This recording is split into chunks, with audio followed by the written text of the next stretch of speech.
Alors, sur la vidéo précédente, on a vu comment écrire son premier test en Cucumber, et sur cette vidéo, on va voir comment le lancer. Oui, on va lancer un test avant même de l'implémenter, c'est-à-dire on va s'attendre à ce que le test fail, c'est tout à fait normal, parce qu'il n'y a pas d'implémentation et il n'y a pas de code derrière, et avec l'objectif qu'il soit rouge et qu'on commence à le corriger en implémentant derrière les steps nécessaires. Pourquoi on va suivre cette approche? Et d'ailleurs c'est l'approche BDD, parce que voilà, c'est la logique derrière les tests unitaires.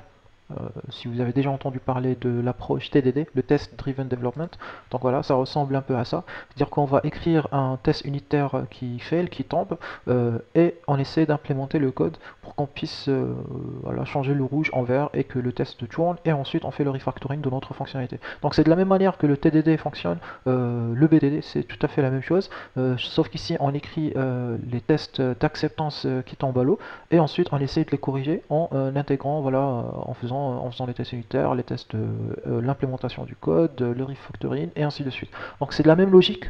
On va suivre cette logique-là, on va essayer de lancer notre test, et pour faire cela, on va partir sur notre classe de test, c'est-à-dire la classe qui permet d'exécuter le test.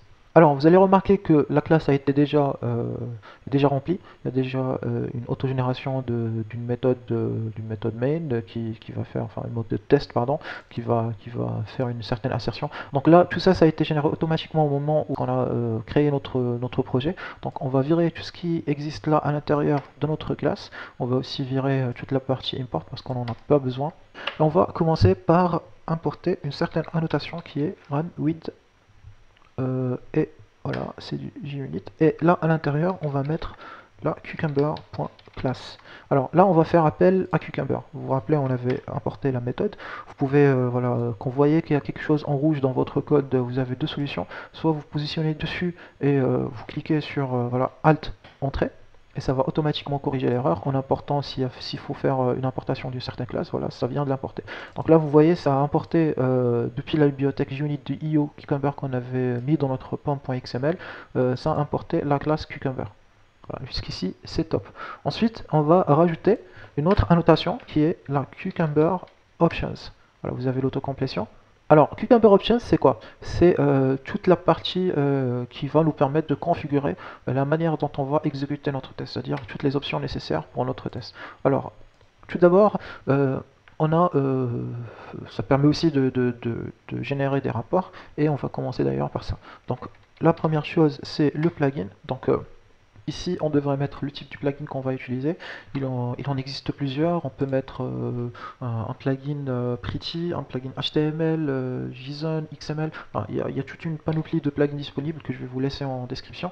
Et l'objectif, c'est ça va nous permettre de configurer la manière dont on veut que nos rapports s'affichent dans notre console, ou bien ici dans les fichiers qu'on va générer après chaque exécution.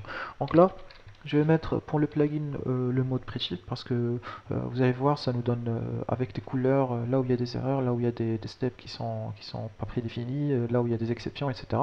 Et c'est beaucoup plus simple à lire depuis la console. Et on va lui donner le route, voilà, déjà le type et le route où est-ce qu'il devrait être enregistré. Donc là, moi je vais utiliser un nouveau package target, c'est-à-dire après chaque exécution, on a un package target qui s'exécute, qui se crée.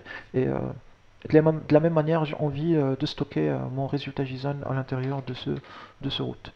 Alors voilà, results.json, et ça devrait être bon. Donc voilà, maintenant j'ai dit voilà le type de plugin, voilà le type de rapport que je veux générer, voilà où est-ce que je souhaite le générer. Là maintenant, il faut lui montrer où est-ce qu'il devrait trouver les tests. Donc pour faire cela, on a l'argument features, et ici on va lui donner le chemin direct vers notre feature file, c'est-à-dire source test java org framework. Donc là je fais le source test java org framework. Donc là, automatiquement, notre classe Cucumber va aller chercher à l'intérieur de ce package tous les fichiers qui finissent par un point feature, c'est-à-dire qu'ils ont l'extension point feature, et ça va les détecter comme étant des tests à exécuter.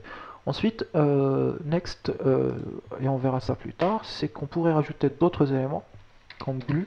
De la même manière, glue, ça nous permet d'aller chercher les step definition, c'est-à-dire si on a plusieurs, pardon, là, ici, j'ai oublié une petite virgule. Donc glue, ça nous permet d'aller chercher de la même manière le binding pour chaque élément qui est point feature, les step definition dans la classe. Donc il faut lui donner le chemin quand on aura une classe prédéfinie ou bien quand on aura un package prédéfini pour les step definition, on pourrait le mettre là-dedans. On a aussi une autre manière, ce sera les tags, c'est-à-dire que je vais lui dire de m'exécuter un certain nombre de tags ou pas. Et voilà, tous ces détails, on les verra au fur et à mesure qu'on avancera dans notre cours. C'est pour quand on poussera un peu plus loin dans la création et l'écriture de nos Cucumber files. Ensuite, il y a aussi un autre élément que j'avais oublié, et qui sera strict. Donc strict, il prend deux valeurs. Soit il prend la valeur de true, et dans ce cas là, ça voudrait dire que pour chaque feature qu'il va trouver dans notre package, il va voir est-ce que cette feature là a son step definition qui existe. Si ça ne l'a pas, donc ça devrait la remonter comme une erreur dans la console, et c'est ce qu'on souhaite, parce que pour l'instant on n'a rien qui a été prédéfini. Ou bien ça peut prendre la valeur de false, et à ce moment-là, à chaque fois qu'il trouve une feature ou bien un step qui n'est pas défini, il ne va pas casser le test, il va juste dire voilà, attention, il y a une fonctionnalité qui manque, il y a une step qui manque, etc. Donc ça ne va pas casser le test, ça va monter la description, mais ça ne va pas casser le test. Alors l'intérêt derrière pour nous, c'est de revenir sur toutes les step definitions qu'on n'avait pas encore implémentées. Donc je la remets à la valeur true. Alors là, je pense que c'est bon. Notre classe est prête. On pourrait faire notre première exécution. Alors pour faire ceci, soit vous partez ici directement dans votre classe et vous cliquez sur Run App Test, ou bien un clic droit par là et Run App Test. Et vous allez voir, c'est en train de builder. Vous allez voir en direct ce que ça donne dans notre run. Voilà, c'est en train de s'exécuter normalement. Il faut se positionner bien sur l'onglet Run au lieu de l'onglet Build. Et là, vous voyez, j'ai le test qui est fait, qui est en rouge. Et là, ça me dit qu'il y a l'exception Undefined Step Execution. C'est-à-dire qu'il faudrait que j'implémente les steps que j'ai ici. Donc voilà, les 3 steps que j'ai par là, il faut les implémenter. Ça nous donne aussi d'autres détails, comme on a un seul scénario, ce qui est le cas, et on a 3 steps, et les 3 steps sont undefined, donc il faudrait les implémenter. Et voilà, donc c'est tout pour cette vidéo. Sur la vidéo suivante, on va commencer à implémenter chacun de ces steps là avec du code Java, et essayer de tourner tout ce qui est en rouge ici en vert.